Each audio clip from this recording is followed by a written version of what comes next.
एक बार ज़रा फोकस करिएगा। लेट सपोज मैंने आपके सामने एक बना दिया उपसंयोजक यौगिक, ये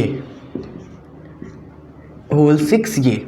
अब मैं आपसे पूछूं इसका संकरण बताइए क्या है, इसका उप समन्वय संख्या क्या है, इसका चुंबकीय आघूर्ण क्या है, ये सब कुछ आप मुझे बताइए।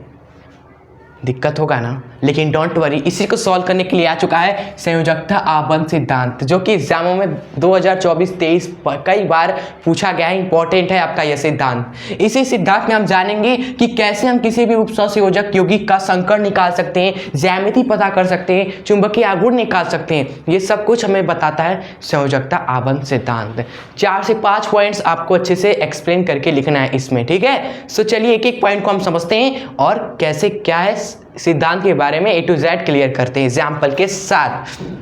पहला पॉइंट है इसमें कि उपसंयोजक यौगिक में उपसंयोजक बंध केंद्रीय धातु व लिगेंड के बीच बनता है। ये पहला पॉइंट बेसिक सा पॉइंट है कि जो उपसंयोजक बंध बनता है वह केंद्रीय धातु और लिगेंड के बीच में ही बनता है, इसके बीच नहीं बनता, केवल इनके बीच में ही उपसंयोजक बंध आपका बनता है। यह पहला सिद्धांत का पहला पॉइंट है।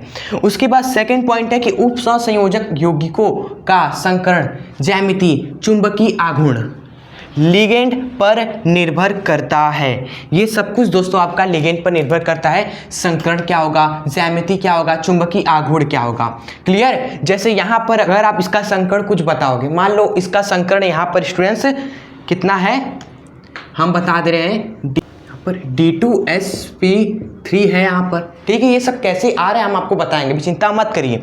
लेकिन अगर मैं यहाँ पर लिगेंड को चेंज कर दूँ स्टूडेंट्स, ठीक है, लेट सपोज हमने Cn की जगह पर ले लिया OH, ओके। अब यहाँ पर संकरण आपका D2sp3 नहीं है, यहाँ पर संकरण दोस्तों आपका ये नहीं होता। अब जब जैसे अपने लिगेंड को चेंज करा, संकरण भी बदल जाता है, वो हो जाएगा sp3d2।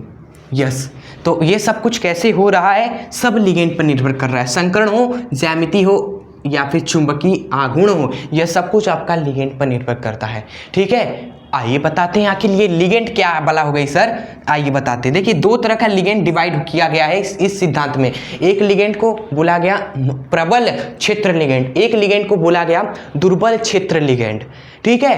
अब प्रबल और दुर्बल इन्हीं दोनों पर ही आपका संकरण निर्भर कर रहा है। यही दो चीज़ें हैं। एक हमने बोला आपसे प्रबल, जिसको बोला जाता है SFL प्रबल क्षेत्र ligand, SFL strong field ligand, ध्यान से सुनिएगा। एक प्रबल स्ट्रॉन्ग फील्ड लिगेंड, एक दुर्बल जिसको बोलते हैं वीक फील्ड लिगेंड।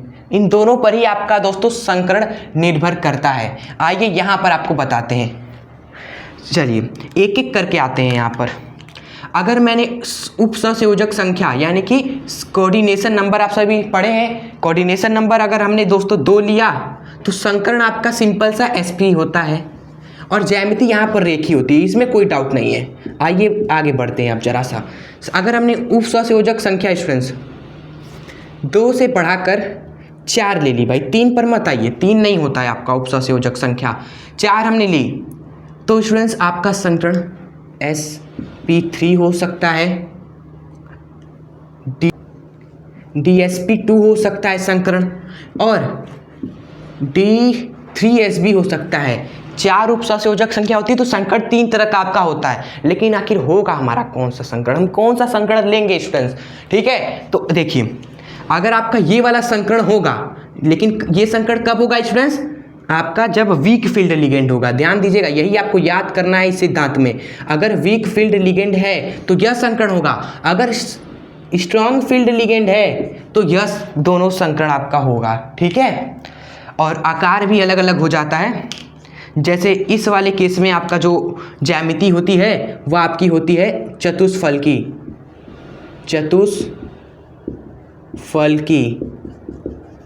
और इस वाले केस में दोस्तों जो आपकी ज्यामिति होती है वह होती है वर्ग समतली। याद कर लीजिए इसको, ठीक है। अब आइए बढ़ते हैं उपसंयोजक संख्या 6 पे। 4 के बाद हम डायरेक्ट 6 पे आएंगे।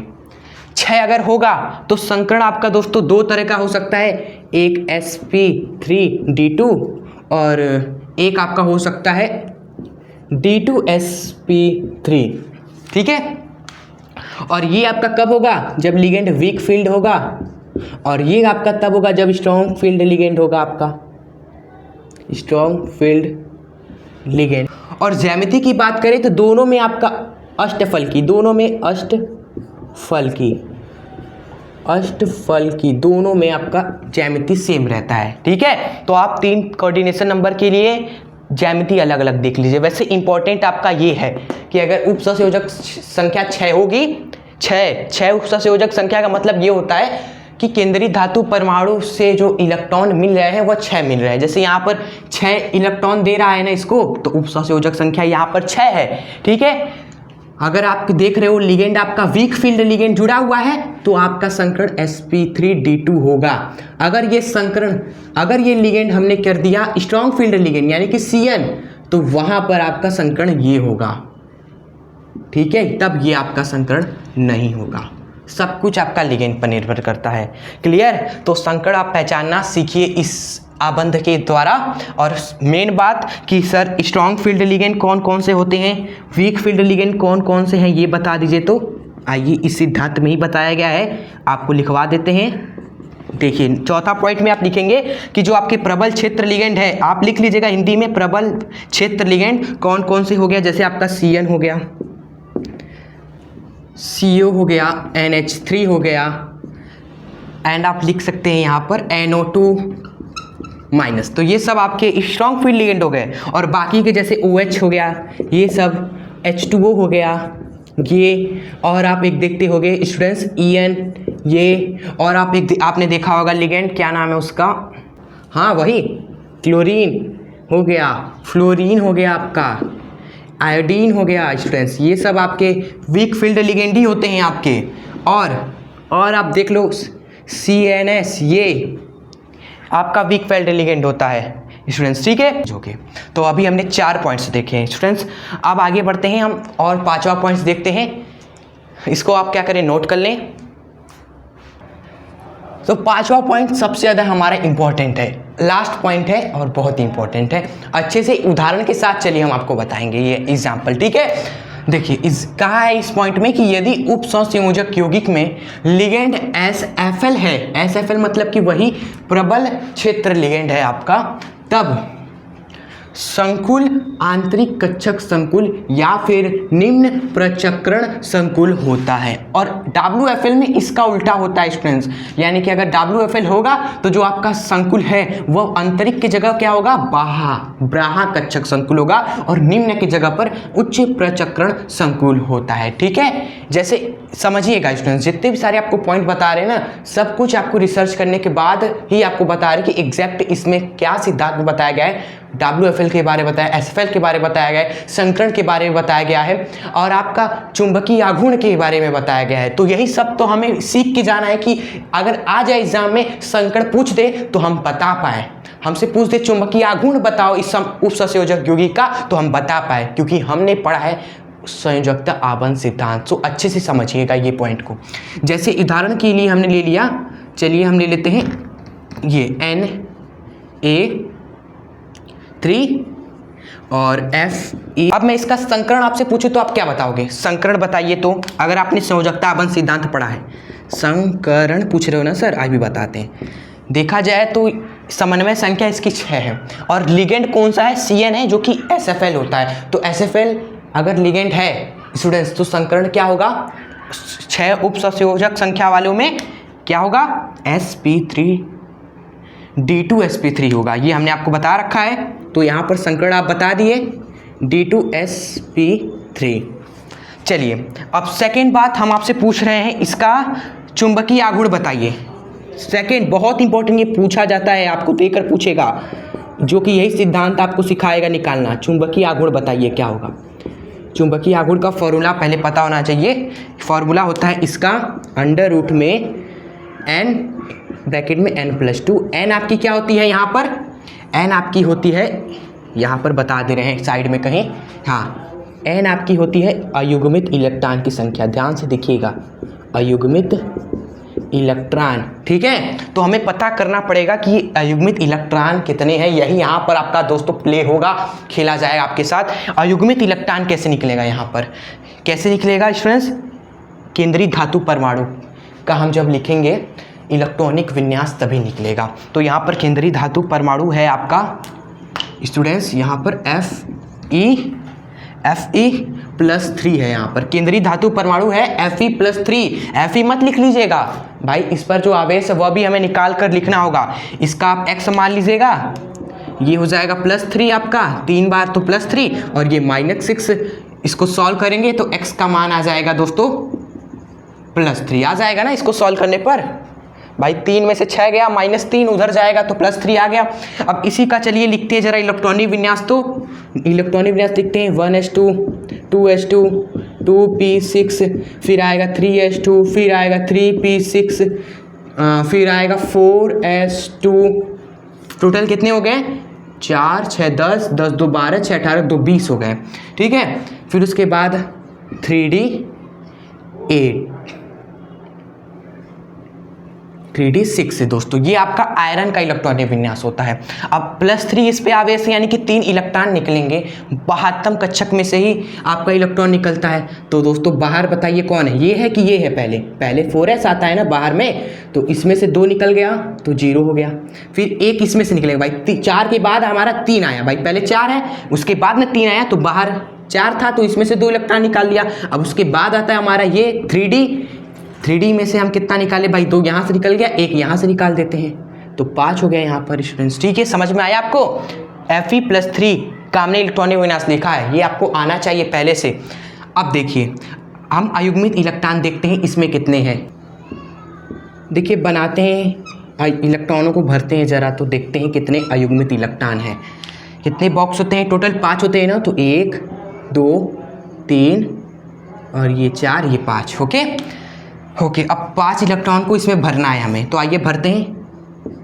1 2 3 4 ये 5। ओके, तो आप बताइए इसमें अयुग्मित इलेक्ट्रॉन, आप कहेंगे सर इसमें 5 है, लेकिन एक मिनट जरा रुक जाइए। यहाँ पर लिगेंड कैसा है? लिगेंड आपका SFL है ना, और 5वां पॉइंट पढ़िए कि अगर लिगेंड SFL होता है तब संकुल आंतरिक कक्षक संकुल होता है। आंतरिक कक्षक संकुल का मतलब ये है ना कि जो कक्षक है वह आंतरिक होता है, मतलब कि इस तरीके से बाहर इलेक्ट्रॉन नहीं होंगे, दबे होंगे, इस तरीके से दबे होंगे। दबे होने का मतलब ये हुआ फैले नहीं होंगे, पेयर में होंगे। किस में होंगे? पेयर्ड होंगे, सभी इलेक्ट्रॉन पेयर्ड होंगे। ठीक है, तो ये इलेक्ट्रॉनों को आपको पेयर करना है अगर लिगेंड SFL होंगे तब। तो ये इलेक्ट्रॉन 2 हटाइए और यहाँ पर पेयर कर दीजिए।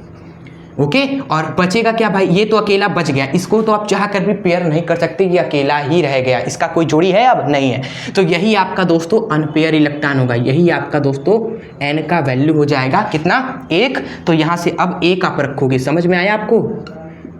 तो अब आप 1 रखोगे, 1 में 2 जोड़ोगे 3, तो आपका √3 आपका मिलेगा चुंबकीय आघूर्ण। क्लियर, समझ में आ गया? ये आपका केवल SFL में होता है कि SFL में जो इलेक्ट्रॉन्स होते हैं वो आंतरिक होते हैं, यानी कि दबे हुए होते हैं, पेयर्ड होते हैं आपके। ठीक है, समझ गए?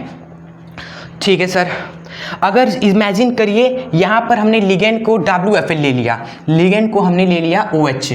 अगर हमने यहाँ पर लिगेंड को ले लिया OH, इफ OH होल 6 हमारा यहाँ पर हो, इफ OH होल 6 यहाँ पर होगा, तब बताइए चुंबकीय आघूर्ण कितना हो जाएगा? इस वाले केस में क्या हो जाएगा स्टूडेंट्स? बदल जाएगा, जज्बात बदल जाएंगे, क्योंकि अब ये WFL आ गया। WFL के केस में चीज़ें उल्टी हो जाती हैं, यानी कि यहाँ पर अगर दब रहा है तो इस वाले केस में इलेक्ट्रॉन नहीं दबते हैं। इलेक्ट्रॉन्स आपके 5 अयुग्मित थे तो 5 ही आप लोगे, 5 + 2 7, यानी कि रूट में 35 इसमें आंसर हो जाएगा। आपको समझ में आया? इस तरीके से गेम होता है पेपर्स में, और आपको सॉल्व कौन करके देगा? संयोजकता आबंध सिद्धांत, जो कि आपको इजीली समझाया। 5वां पॉइंट एक बार फिर देखिए कि इस 5वें पॉइंट में कहा गया कि यदि उप सहसंयोजक यौगिक में लिगेंड SFL होंगे तब आपका वह संकुल आंतरिक कक्षक संकुल होगा। मतलब कि अगर आप इलेक्ट्रॉन भरोगे तो इलेक्ट्रॉन जो खुले खुल्लम है वह दबेंगे और पेयर हो जाएंगे। अगर WFL होगा तो जैसे इलेक्ट्रॉन्स खुले हैं वैसे ही रहेंगे आपके।